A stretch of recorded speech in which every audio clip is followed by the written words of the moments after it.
This morning I was reading in the Gospel of John. It's a section where Jesus is confronting the Pharisees in John chapter 8. He makes this comment that the Pharisees aren't able to bear the truth. It's in verse 43.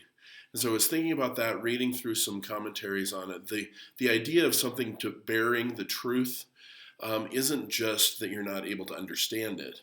The depth of understanding comes much more in being able to receive it, in being able to accept it. So it's to bear and receive, bear and accept. Certainly the Pharisees weren't able to accept the truth that Jesus was Messiah, that he was the Christ, that he was God. Coming up in a few verses, he ended up saying, I am, and the Pharisees tear their clothes, all this kind of stuff. But this idea of not being able to bear the truth is something that applies to our lives every day. We end up, and I think this, in the work that we do, specifically in areas of trauma, whether it's big T trauma or little t trauma, we're often confronted with the truth in times of challenge, in times of difficulty. And what usually happens is we're not able to bear that truth.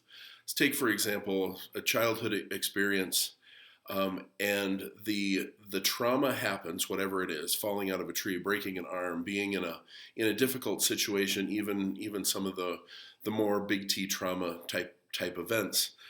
And in our mind, we understand, and I think God has given us this amazing ability to hear and absorb the truth, even from a pre-birth age, and we're starting to understand who God is, and His presence is just with us, all around us. He's speaking the truth to us, regardless, through Scripture, through the world that we live in.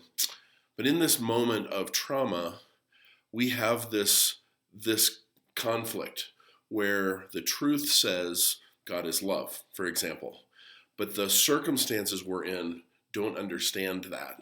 One of the things we say a lot is that children are incredible observers and terrible interpreters. And what happens to us, especially as children, but I would say even as adults, is we receive in these conflicting messages. God is love, but my circumstances don't seem to match.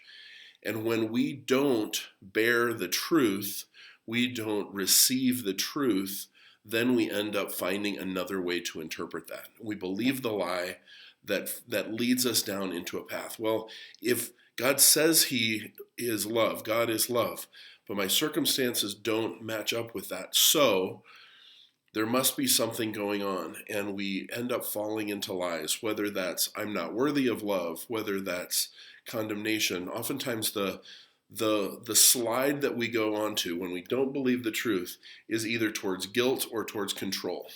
When we slide to the guilt side, it's I'm not worthy of love. God couldn't love me because of the things I've done. Or it's on the control side of, well, if I'm just good enough, if I just meet this level, then I'm going to be able to earn God's love. And we miss out on the truth, which is God is love, and that it has nothing to do with what we've done, with who we are, with how much we're going to do.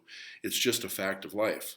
But we misinterpret that. We don't bear the truth. We don't bear and accept the truth, and we slide off on one side or the other. So it was just a little nugget that I found in my time with the Lord this morning about his conversation with the Pharisees and how it relates to us.